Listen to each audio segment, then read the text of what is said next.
Nebeský Oče, ďakujem Ti za Tvoju božskú ochranu nad mojim životom. Tvoje slovo v Žalme 91.11 hovorí, že prikážeš svojim anjelom, aby ma strážili na všetkých mojich cestách. Pane, dôverujem v Tvoju nadprirodzenú ochranu. Obklop ma svojimi anjelmi všade, kde sa pohybujem, či už je to doma, v práci, v každej situácii, ktorej čelím. Chráň ma pred škodou, nebezpečenstvom a každým plánom nepriateľa.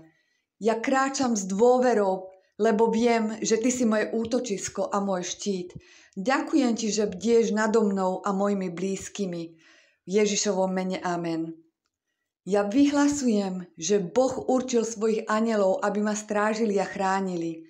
Ja vyhlasujem, že sa ku mne nepriblíži žiadna újma, nehoda ani nebezpečenstvo. Ja vyhlasujem, že som pokrytá Ježišovou krvou a obklopená jeho anjelmi. Ja vyhlasujem, že každý deň kráčam v Božej ochrane a pokoji.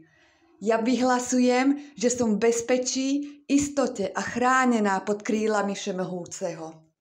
Amen.